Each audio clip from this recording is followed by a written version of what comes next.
Hey YouTube, sorry I haven't made a health and nutrition video in a while. I've been out of town and I've also been editing some other videos with some other content, but I'm here and I wanted to make this video about protein. A friend of mine I went to grad school with saw that I was plant-based, and one of the first things that she thought of was, what sources of protein do you get? What sources of protein do you eat? And that's a good question. So I wanted to take this time to address that question. The simple answer is I get my protein from the same sources as everyone else does, from the foods that you eat. Now, I might be just eating some different foods than most Americans, but I get it from the same place. Fruits and vegetables and plant foods have protein in them. They have fats, they have carbohydrates. So let me ask you a question. How much protein do we need? The simple answer to that is the USDA says we need about 50 grams of protein a day. That's it. Maybe if you're an athlete, you need a little bit more, but 50 grams of protein is all we need to thrive. I'll show you a typical day of what I ate via Cronometer.com. Cronometer is a great site where you can enter in everything you eat, and that gives you a readout, a micro readout of the macronutrients, micronutrients, calories in, calories out, that kind of thing. So on this particular day, back in early June, I got here, I took in 4,485 calories, and that was essentially mangoes, watermelon, bananas, rice, and some beans. So 4,400 calories. I got 94 grams of protein, about 1,000 grams of carbohydrates, and 21 grams of fats. As you can see the soy protein isolate, I did take in a small plant-based protein drink after a biking workout that I had that day, which was about an hour's worth. But even if you took that out, take out the 20 or 30 grams of that protein drink, I was still got more than enough protein that day, which would have been about 60 or 70 grams. So the macronutrient breakdown for this day was 88% carbohydrates, 4% lipids or fats, and 7.4% of the calories are coming from protein.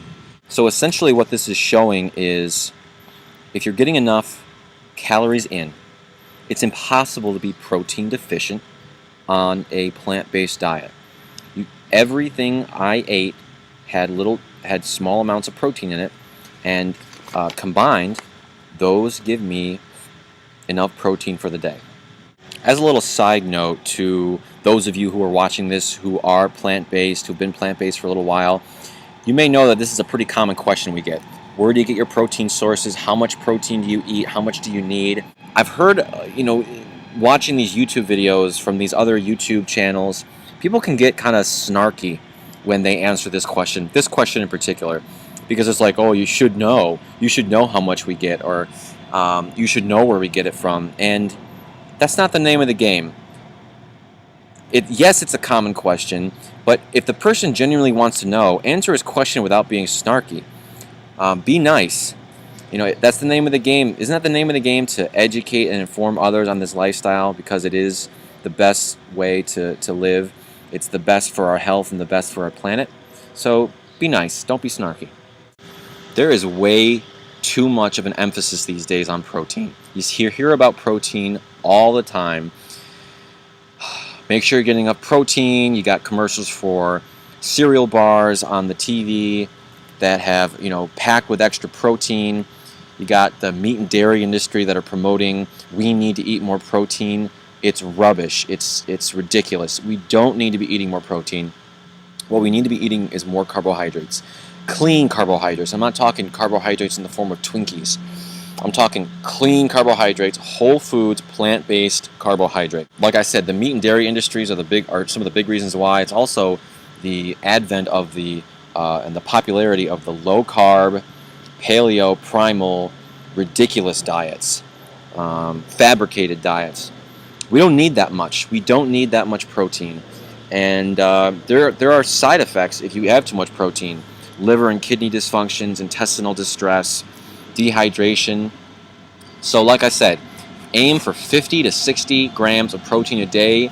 You will be all set. If you're getting in the right amount of calories per day, you're going to get in enough protein, guaranteed. It'd be one thing if we were hearing about protein deficiencies left and right. If you were hearing in your family that you had a couple family members who were complaining of a protein deficiency.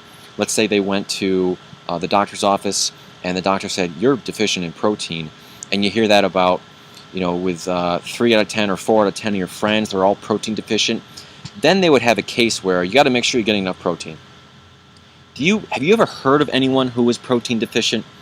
Think for a second. Have you ever heard of anyone, whether you know them or not, having a protein deficiency? I'd put money down to say you haven't. And the reason is because it doesn't exist. It's almost impossible to be protein deficient. There isn't even a medical word for having a protein deficiency. So if this is the case, why is it emphasized so much? It's because of these big industries want you to eat more of eat and consume more of their products. So they're saying, hey, you need more of this. And guess what? Our product has it. It's ridiculous. It's rubbish. So are we getting enough protein on a daily basis? Yes.